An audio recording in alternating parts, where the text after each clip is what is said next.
भारत जल्द ही इतिहास रचने वाला है। पिछली बार असफल हुए चंद्रयान 2 से सीख लेकर भारत ने बनाया है पहले से ज़्यादा बेहतरीन स्पेसक्राफ्ट चंद्रयान 3। इस मिशन के तहत भारत चांद को अपनी मुट्ठी में कर लेगा।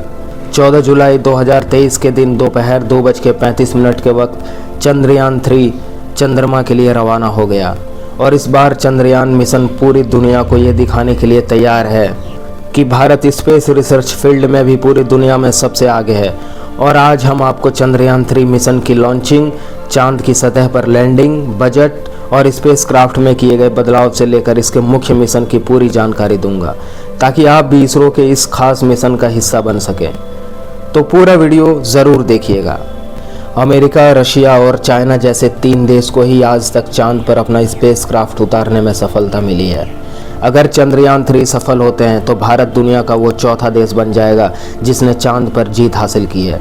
आज से करीब 4 साल पहले 22 मई 2019 के दिन भारत ने चंद्रयान 2 को चांद पर भेजने की कोशिश की थी और इस दौरान पीएम नरेंद्र मोदी भी इसरो के बेंगलुरु हेड ऑफिस पहुंच गए थे और पूरा देश यही आस लगाए बैठा था कि चंद्रयान 2 मिशन सफल हो जाए।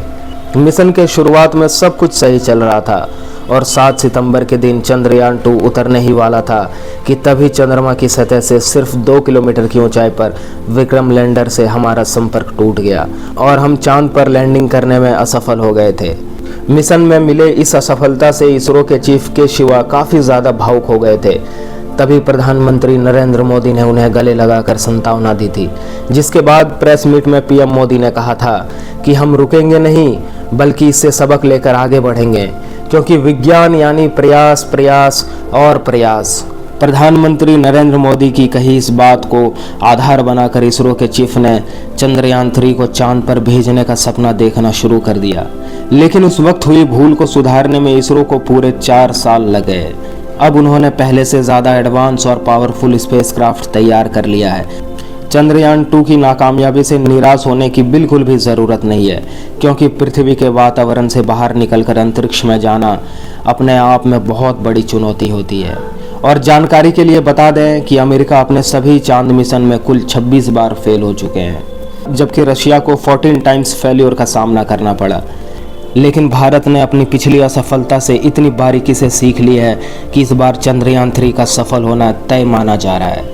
इस विषय पर बात करते हुए इसरो के मौजूदा चीफ एस सोमनाथ ने कहा है कि चंद्रयान 2 में हम भले ही असफल हुए थे, लेकिन बड़ी बात यह है कि हम इससे सीख लेकर आगे बढ़े हैं। आगे उन्होंने कहा कि असफलता मिलने का ये मतलब बिल्कुल नहीं है कि हम कोशिश करना ही बंद कर दें। चंद्रयान 3 मिशन से भी हमें बहुत कुछ सीखने को मिलेगा और इस बार हम इतिहास रच देंगे। 14 जुलाई के दिन दोपहर 2:35 पर आंध्र प्रदेश के श्रीहरिकोट स्थित सतीश धवन स्पेस सेंटर से चंद्रयान 3 को लॉन्च कर दिया गया।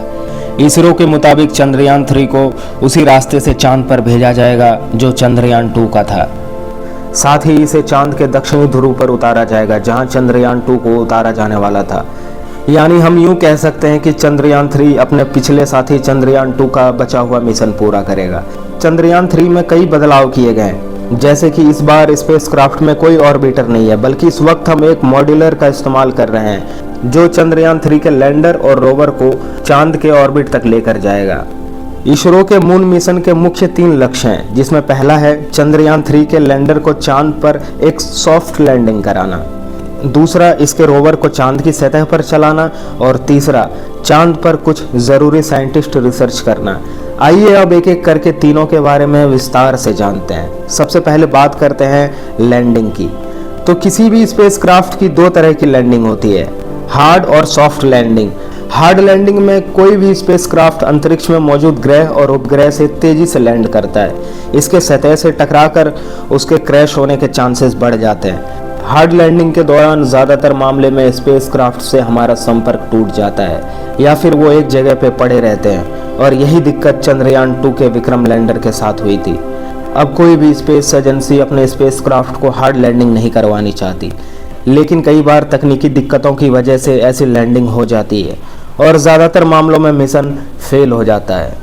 दूसरी तरफ सॉफ्ट लैंडिंग में कोई भी स्पेसक्राफ्ट ग्रह और उपग्रह पर बिल्कुल धीरे धीरे उतरता है, जिससे उसके डैमेज होने के चांसेस कम हो जाते हैं और चंद्रयान 3 के लैंडर विक्रम को भी इस बार सॉफ्ट लैंडिंग के लिए तैयार किया गया है, जिससे इसके पार्ट्स डैमेज नहीं होंगे और ये अपना मिशन पूरा करके फिर से उड़ान भरकर भारत के ऑर्बिट से जुड़ जाएगा।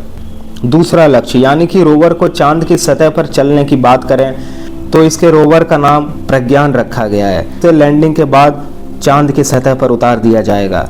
इस रोवर में कई सारे नेविगेशन सिस्टम, कैमरा और कम्युनिकेशन के लिए सोलर पैनल लगाए गए हैं और इसका वजन करीब 27 किलोग्राम है।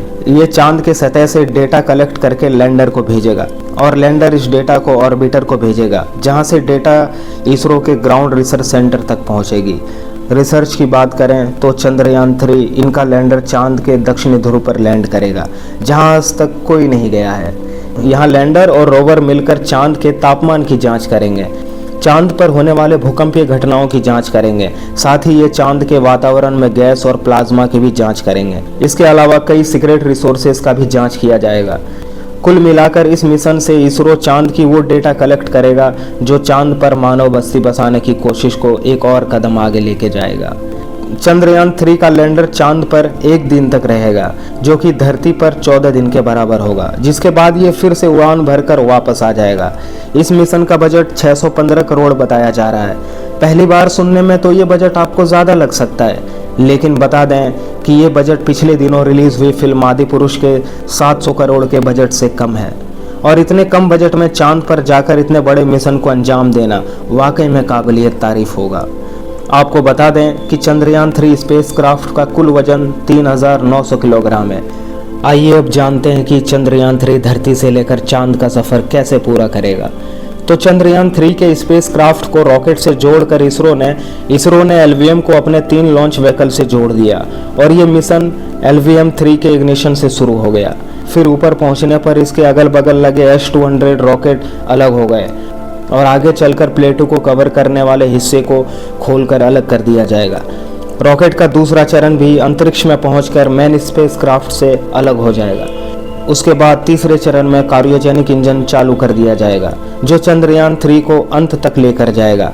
फिर ये स्पेसक्राफ्ट धरती के कई चक्कर लगाते हुए पृथ्वी से दूर होता चला जाएगा और कुछ देर बाद पृथ्वी के गुरुत्वाकर्षण के दायरे से बाहर होकर चंद्रमा के परिक्रमा पथ पर प्रवेश कर लेगा। चांद की ऑर्बिट में पहुंचते ही लैंडर को प्रोपेशनल मॉड्यूल से अलग करके चांद की सतह की ओर भेज दिया जाएगा और सतह के नज़दीक पहुंचते ही इसको ऑन कर दिया जाएगा ताकि इसकी रफ्तार को कम किया जा सके और ये चांद की सतह पर सॉफ्ट लैंडिंग कर सके। ये लैंडिंग 23 या 24 अगस्त के दिन की जाएगी। आप में से कई लोग होंगे जो चंद्रयान 3 के लॉन्च को लाइव भी देखा होगा। उनके लिए इसरो ने एक वेबसाइट जारी की थी जिस पर रजिस्ट्रेशन करके आप लाइव लॉन्चिंग और लैंडिंग देख सकते हैं। अगर आप भी हमारी तरह यही चाहते हैं कि चंद्रयान 3 मिशन में भारत को अपार सफलता प्राप्त हो, तो कमेंट बॉक्स में इसरो को अपनी दुआएं ज़रूर देना। इस मिशन से जुड़ी हर जानकारी आपको हमारे चैनल पर मिलेगी, तो इस चैनल को सब्सक्राइब कर लें और बेल आइकन दबा दीजिए। धन्यवाद।